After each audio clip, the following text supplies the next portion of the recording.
Bonjour et bienvenue dans cette séquence sur le nom propre, abordée ici dans une perspective morphosyntaxique.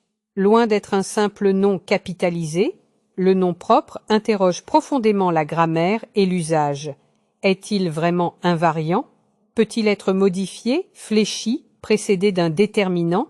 C'est ce que nous allons explorer ensemble à partir d'exemples concrets. On dit souvent que les noms propres sont invariables. Cela semble logique. On ne dit pas « les Napoléons » en parlant d'une personne. Pourtant, cette invariante apparente cache une réalité bien plus complexe. Le nom propre peut être fléchi au pluriel dans certains cas, comme les Sarkozy, ou modifié par un déterminant, le Paris des années folles. C'est cette flexibilité que nous allons examiner en détail. Premier point surprenant, les noms propres peuvent être précédés de déterminants définis ou indéfinis. On peut dire « le Napoléon de cette époque n'était pas encore empereur » ou « un certain Victor Hugo a marqué son temps ». Le déterminant ici ne marque pas la grammaticalité du nom, mais la posture discursive du locuteur. Il introduit un point de vue, un jugement ou une mise à distance. Ça est. Pourquoi le déterminant est-il possible avec certains noms propres et pas avec d'autres? Parce qu'il joue un rôle de cadrage. Il transforme le nom propre en entité définie dans un contexte spécifique. Exemple, le Montréal que j'ai connu n'existe plus. Ici, le déterminant introduit un Montréal subjectif, mémoriel, ou un Shakespeare moderne. Ici, le déterminant indique une analogie typifiante. Le déterminant est donc un outil interprétatif plus qu'un simple marqueur grammatical. Les noms propres peuvent aussi recevoir des expansions, comme les noms communs, par exemple la célèbre Juliette Binoche ou le Toronto d'aujourd'hui.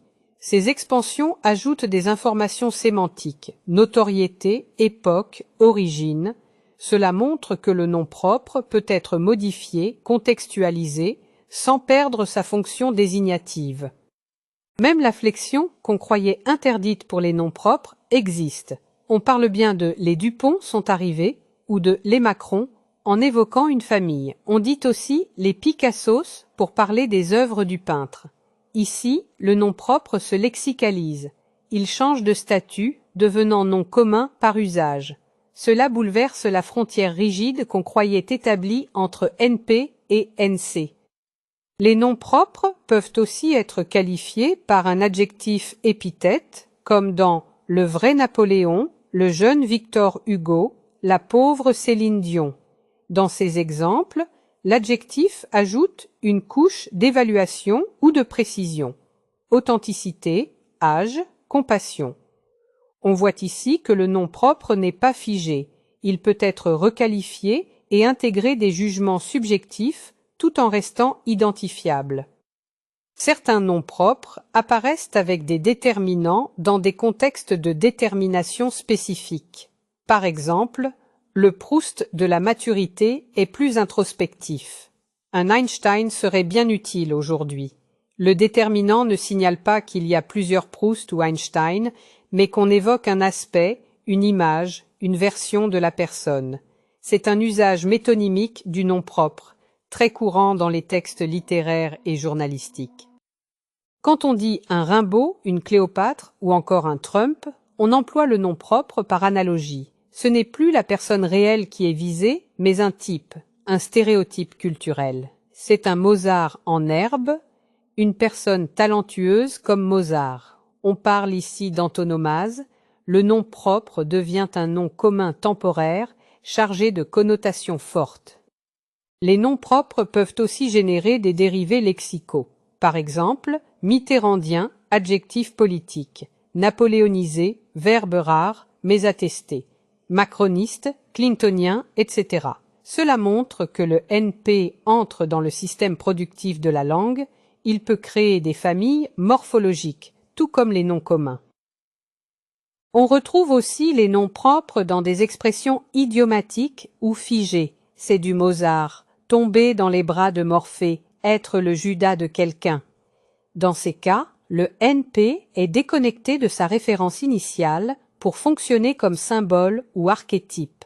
Il est intégré dans un registre culturel partagé, mobilisé pour ses valeurs symboliques. Parfois, le nom propre sert à désigner une catégorie entière, une classe générique. Les maris de ce monde, les Trump en puissance. On parle alors de généricité par extension. C'est une manière de réduire l'individuel à un type, parfois péjoratif, parfois admiratif. Ce glissement du singulier vers le générique nous révèle toute la plasticité sémantique du nom propre. Le pluriel est généralement exclu pour les noms propres. Pourtant, certains contextes l'autorisent. On dira par exemple « Les Dupont habitent au coin de la rue ». Les Macron étaient présents au gala. Dans ces cas, le nom propre désigne une famille ou un groupe identifié par un nom commun partagé. Le pluriel marque ici une extension référentielle et non une perte d'identité. On retrouve aussi le nom propre dans des structures comparatives. C'est un Mozart du marketing.